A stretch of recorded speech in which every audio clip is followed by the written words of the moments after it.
Welcome, welcome, friends, to another edition of More Bad News, brought to you, as always, by Camel Cigarettes. Take the Camel's Challenge, smoke Camels for 30 days, and see for yourself what a difference Camels can make in your life. Well, my friends, it's quite a weekend. Karen and I are celebrating 21 years together this weekend.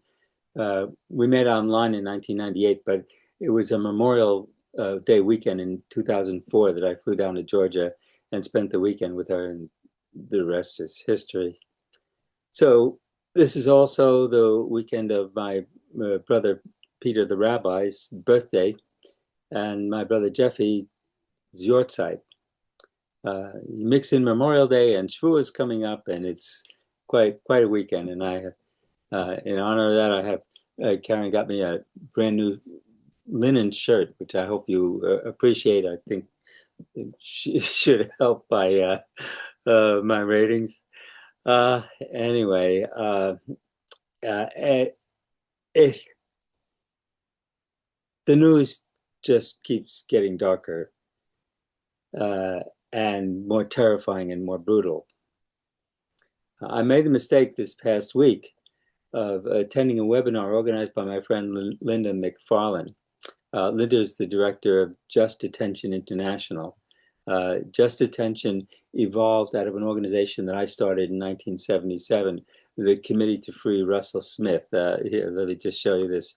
So this is the original publication, the beginning of POSRIP, the People Organized to Stop Rape of Imprisoned Persons from 1979, and here's my contribution to this first little publication on the International Committee to Free Russell Smith, which I started in 1977, and I mention here that I had run into a number of friends who had been busted because sex was illegal at that time, and so they had been arrested by undercover police who were acting as as gay men in gay areas. And as soon as they identified you as gay, you didn't have to do anything illegal, really. They just arrested you, and then they put you in prison, held you overnight, and quite often you ended up getting raped. This happened to a friend of mine in college, graduate student in law school, and it's just and he was in the closet, so nobody knew. These were horrible situations, and I just like it. As a result, I became interested in the problem of rape in prison. And organized the Committee to Free Russell Smith, because Russell was bringing suit against the federal prisons for the rights of gay prisoners. And amazingly, the Committee to Free Russell Smith actually got Russell Smith out. And after he got out of prison, he and I formed the People Organized to Stop Rape of Imprisoned Persons, which later became Stop Prison Rape, and then after that morphed into Just Detention, which is what it is today. And in 2003, with the help of Edward Kennedy and Jesse Helms, the most conservative and the most liberal members of Congress, they co-sponsored the Prison Rape Elimination Act, PREA, which was passed unanimously in 2003 and created a federal bureaucracy. And part of that bureaucracy was in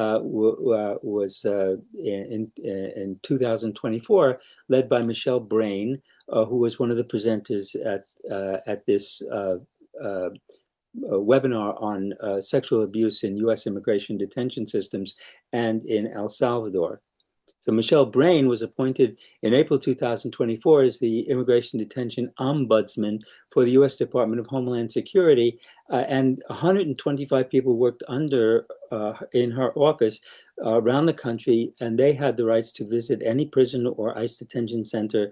They could intervene in cases. They could help people out. There were hotlines. Prisoners could report abuse.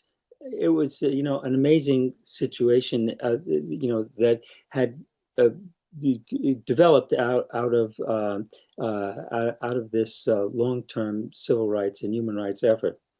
Um, Her office was illegally closed by the administration, and the 125 workers were all fired. So she reviewed the situation with regard to ICE detention centers since the since the new administration. And then we heard from Zara Navas, a consultant from Cristosol. Let me see if this is who she is. Let me share my screen so you can see a little bit here. Share. Yeah. So this is. Um, this is uh, uh, the uh, consultant for Cristosol, which is the El Salvador Human Rights Organization. Uh, she said, first thing she said was that we were supposed to be hearing from the head of this organization, but that person was arrested um, uh, on Sunday night. So last Sunday night, the head of El Salvador's human rights organization was arrested. She's disappeared because in El Salvador, when you're arrested, you don't go right before a judge. You wait, and it could take weeks before you end up finding out where the hell she is. Lawyers they're trying to find out, but and there's of course international pressure, but this is El Salvador. And so we're talking about inside ICE detention centers now, inside El Salvador's detention centers, and what the plan is for the future. And it's just nightmarish. The prison in El Salvador was built to hold 40,000 people. The Trump administration, according to Linda McFarlane, is planning on quadrupling. I mean, is it this is exponentially expanding the prison system. Now, they're really preparing.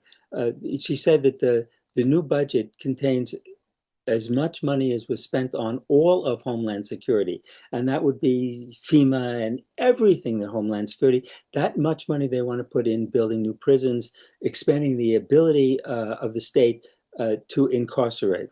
Um, and let me just, once again, I want to share and show you another thing here, which is right here. No, it's right here. Okay. Yeah, this is it. So, um, no, where is it? It's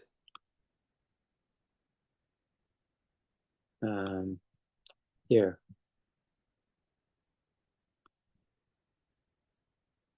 Share screen. Here. There it is. Okay. In 1966, my friend Charles Allen wrote this uh, little tiny book, Concentration Camp USA, in which he went around the country looking at concentration camps which were being established under the McCarran-Walters Act. The plan was to arrest tens of thousands of American citizens after a declaration of martial law. And it seemed to Chuck Allen and to many of us that this was the direction that the country was coming in, that there was going to be a mass arrest, that things would change drastically and dramatically, and we would be on this road. And in the past 20 years, I'm studying genocide. In every situation, things were okay until they weren't. You know, listen to these people talking about, we lived in Myanmar, we had a little village, and and we owned a little store, and every, and yeah, there were problems, but everything was. Or then they came in and destroyed the village and killed the men and raped all the women, and so things were tolerable until they weren't any longer. We are in that process of descent right now. So, looking at the New Yorker, then not the Economist, and they have a review of the Handmaid's Tale, because it's coming to an end, and in fact, we were thinking about getting taking over Hulu, taking a look at it and watching it, because now it's from beginning to end, and they say that the problem is that it's lost a lot of its attraction. Is that the show's main problem, however, is that it's unrelentingly bleak. One critic has called it a hellhole, of utter despair, soul-destroying misery. Another said that they had an anxiety attack after watching. For those concerned about the future of American democracy, The Handmaid's Tale offers no respite. Um, and yeah, and that's because our future offers us nothing, no respite. This is, what the problem was. I listened to this webinar about what is actually happening today, and the only thing more frightening about what is happening now is what I see happening in the future. It's um, it's a soul-crushing hellhole that we're entering, and so the question becomes, how to survive, in these times. I should tell you that update on my own situation, my own health. I now look at my life as everything before COVID and after COVID. You may know, but that before COVID, I used to work out 6 days a week, and I would could ride a bike 40 miles and hike 8 miles, but 6 days a week I worked out, and now I'm it's since March, and there's none of that. I mean, I am feeling some improvement, but it's one thing after another. COVID is not a disease you get over, especially not at 78. Um, so uh, you've been struggling with that, um, and uh, the they my I'm not trying to spread cheer. Um, all I'm really trying to do is make a few notes about where I am today, uh, and uh, I'm still here. Uh, the world is still collapsing all around us. To recap, our species is hurtling towards near-term extinction. Our civilization is collapsing around us.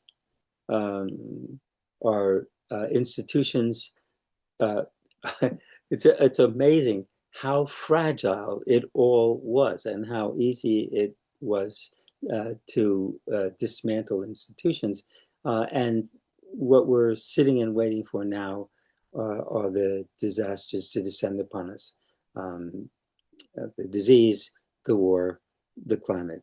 They're all coming, and I'll be back in a couple of weeks to update you on the continuing unfolding catastrophe, which is life on this planet at the end of time.